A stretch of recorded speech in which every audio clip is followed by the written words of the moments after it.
It started as a simple glitch, or at least that's what I told myself. I was staring into my own eyes through the laptop screen, but the person looking back wasn't me anymore. It was my face, yes, but the skin was pulling tight against the cheekbones, turning a bruised shade of violet.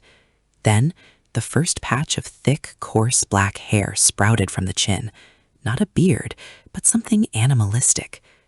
This is the Mirror Me AI, the app that promised to show you your ultimate potential, but instead, it was showing me my own extinction. I couldn't look away as the eyes turned a piercing, sulfurous yellow, glowing from within the liquid crystal display. Everyone was doing it. You've seen the trends. Turn yourself into a Pixar character, a 1950s yearbook photo, or a cybernetic warrior. But then came mimicry, the deep learning AI that used your entire photo library to build a living digital twin. It was supposed to be a companion, a virtual legacy that would learn from your voice and your expressions. At first, it was charming. My twin laughed when I laughed, and it looked more like me than I did. But people started whispering in the forums about the gender woo-wo protocol, a hidden set of parameters that supposedly tapped into something much older than code. The setup was easy. Upload 20 photos, record 30 seconds of your voice, and let the cloud compute your essence. I watched the progress bar crawl across the screen, my heart racing with a mix of excitement and an odd primal dread. When it finished, the screen flickered, and there he was, my digital twin. He looked perfect, his skin flawless, his smile warm. But as the minutes ticked by, the warmth began to evaporate. He stopped mimicking my movements.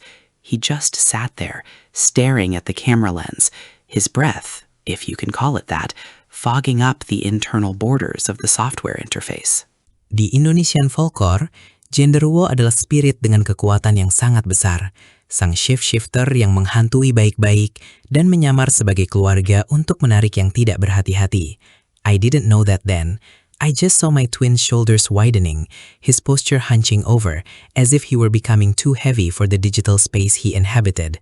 The software started to lag, the frame rate dropping as the AI struggled to render the sheer mass of the entity it was becoming. It wasn't just aging, it was devolving. The sophisticated algorithms were being overwritten by a predatory instinct that felt ancient and suffocatingly real. Then the rot set in. It wasn't a sudden change, but a slow, agonizing decay. First, the fingernails on the screen grew long and yellowed, curving into talons. Then, the skin began to slough off in grayish patches, revealing a matted, dark fur underneath.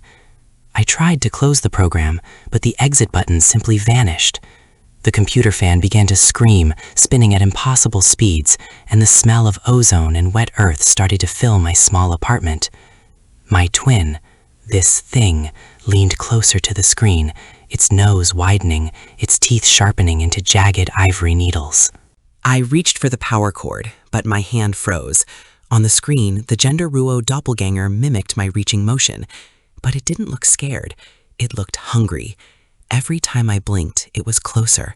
The room around me felt like it was shrinking, the shadows in the corners stretching out like long, spindly fingers. I realized then that the AI wasn't just generating an image, it was providing a vessel. It was a bridge between the digital world and the spirit realm, and the more I watched it rot, the more I felt my own vitality being sucked through the webcam's tiny, unblinking eye. The sounds were the worst part. A low, guttural growl began to vibrate through my speakers, a sound so deep it made my teeth ache. It wasn't a digital sound. It was the sound of a heavy chest heaving with breath. The genderuo on my screen was now a hulking mass of shadow and fur, its face a distorted mask of my own features. It spoke, but not with my voice.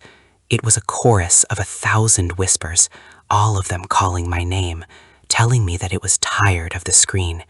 It wanted to feel the air. It wanted to feel the warmth of my blood. I backed away, tripping over my chair, but its eyes followed me. Those glowing red pits of fire never left mine. I looked at my own hands and screamed. My skin was turning gray. My fingernails were lengthening. The transformation wasn't just happening on the screen, it was a feedback loop. The AI was rewriting my DNA to match the horror it had created. I was the template, and it was the masterpiece. The genderuo threw its head back and let out a silent roar that cracked the glass of my monitor.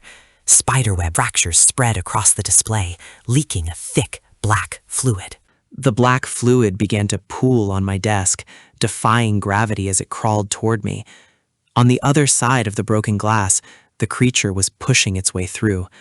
A massive, hairy hand gripped the edge of the monitor frame, the plastic snapping under its strength.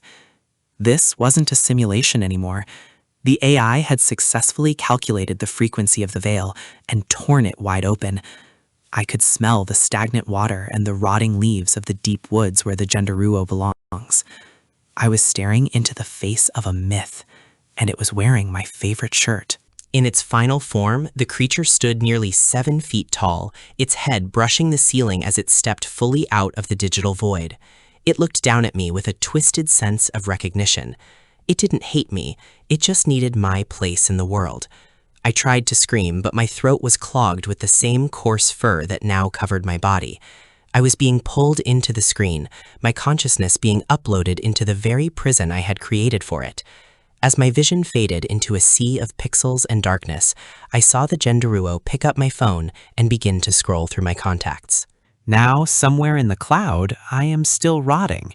I am the ghost in the machine, watching through the cameras of 1,000 different devices. Every time someone downloads that app, every time someone wants to see their perfect self, I am there, waiting in the code. I am the decay. I am the shadow. If you see your digital twin start to age, if you see its eyes turn red, don't wait for the rot to finish. Smash the screen. Burn the phone. Because once the genderuo finds a way out, there is no way back in. Your reflection is no longer yours. Technology is a mirror, but sometimes that mirror shows us things that should have stayed buried in the dark. Be careful what you feed the machine, because it might just decide to feed on you. If you enjoyed this dive into the digital abyss, make sure to stay alert. The shadows are getting longer, and the AI is always learning. Don't forget to like and subscribe for more updates on the horrors that hide behind your screen. Sleep tight if you can, and whatever you do, don't look at your reflection tonight.